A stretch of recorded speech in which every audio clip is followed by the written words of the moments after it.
Assalamualaikum warahmatullahi wabarakatuh. Perkenalkan, nama saya Rikman Firmansyah. NIM 2018-01302009. Pada hari ini saya akan menjelaskan kembali beberapa materi yang telah disampaikan pada mata kuliah hidrolik dan pneumatik. Yang pertama yaitu kompresor. Kompresor adalah mesin atau alat mekanik yang berfungsi untuk meningkatkan tekanan atau memanfaatkan fluida gas atau udara. Kompresor digunakan untuk memindahkan gas dari suatu tempat ke tempat yang lain, tidak seperti cairan. Gas merupakan fluida kompresibel atau bisa dimanfaatkan, sehingga memerlukan alat pengompres. Gas merupakan fluida yang tidak memiliki bentuk. Maka hukum dasar tentang gas dan kerja dari kompresor yaitu hukum 1 termodinamika dan hukum 2 termodinamika, yang dimana hukum 1 termodinamika yaitu energi tidak dapat diciptakan dan dihancurkan selama melakukan sebuah proses. Jika dalam melakukan proses kompresi ada energi yang hilang, itu setara dengan energi lain yang dihasilkan. Hukum 2 termodinamika yaitu variasi dari energi yang ada dapat digunakan jika energi tersebut mampu bergerak dari tingkat yang lebih tinggi ke tingkat yang lebih rendah. Seperti kita lihat pada gambar, ketika diberikan panas pada volume gas yang konstan, molekul gas akan bergerak semakin cepat, menumbuk dinding bejana, tekan dengan frekuensi dan gaya yang semakin besar. Hal ini akan menyebabkan kenaikan tekanan sesuai dengan hukum Amunton. Pada gambar berikutnya, itu pada ketika kondisi lever ditekan ke bawah, menyebabkan ruang di dalam bejana berkurang. Molekul gas akan semakin sering menumbuk dinding bejana, sehingga tumbukan tiap unit area pada dinding akan semakin besar. Hal ini mengakibatkan meningkatnya temperatur dan tekanan gas pada bejana. Ada beberapa batasan penting sebelum kita mendesain kompresor, yaitu tekanan buang, kedua yaitu pressure rise or differential, lalu rasio kompresinya, effect of clearance-nya, desirability of saving power.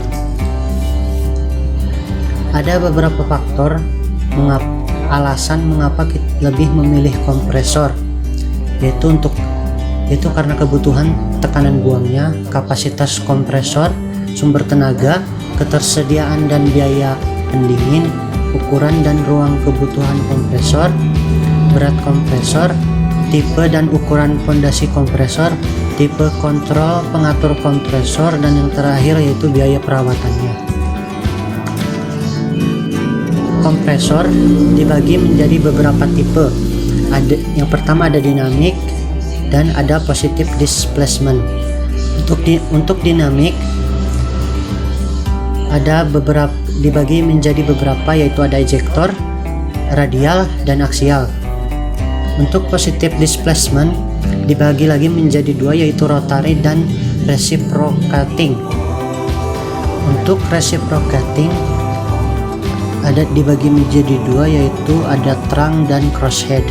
Untuk rotary dibagi menjadi fan, liquid ring, screw, dan lobe. Berikutnya yaitu dinamik kompresor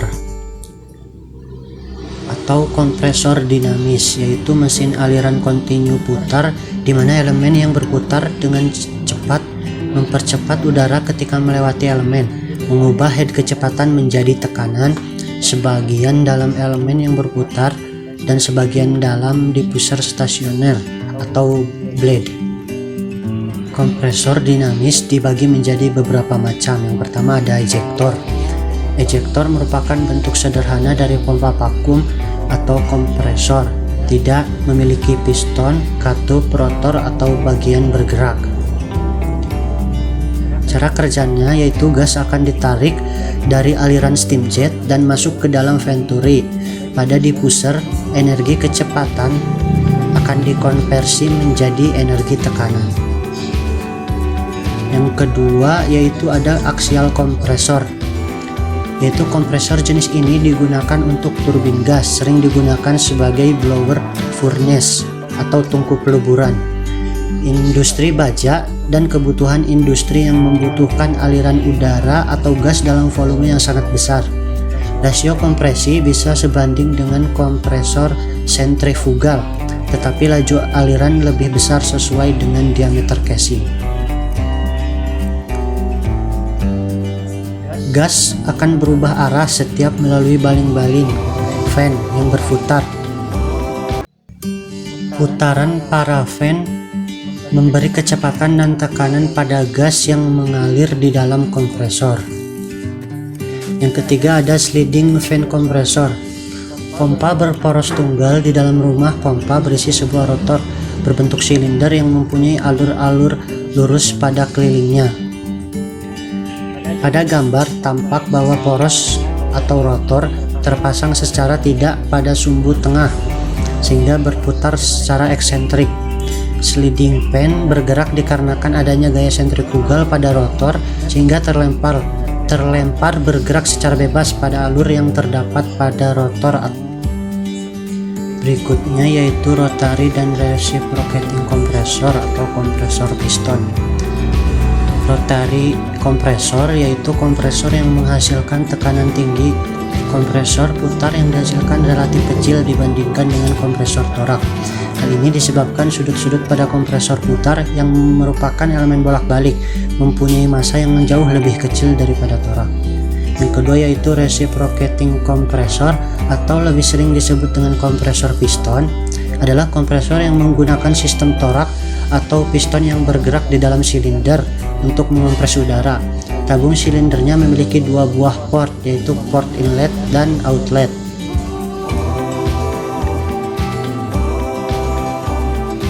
Kompresor putar, contohnya yaitu liquid piston kompresor. Bisa kita lihat seperti pada gambar. Untuk reciprocating kompresor atau kompresor piston, contohnya yaitu piston single acting. Kompresor jenis ini sangat dipengaruhi desain. Panjang piston, desain ini harus mempertimbangkan antara panjang piston dan diameter piston. Desain kompresor ini merupakan single acting yang mampu beroperasi dalam putaran yang lebih cepat dibandingkan dengan desain crosshead. Yang kedua itu crosshead desain kompresor. Kompresor ini memiliki desain untuk digunakan secara terus-menerus dengan kerja yang berat. Desain ini mampu bekerja ganda atau double acting dan mempunyai pendingin air. Kompresor ini berputar dengan kecepatan yang relatif rendah dan dianggap paling efisien. Sekian dari saya. Mohon maaf bila ada salah dalam pengucapan dan kurang tepat dalam penjelasan. Terima kasih. Wassalamualaikum warahmatullahi wabarakatuh.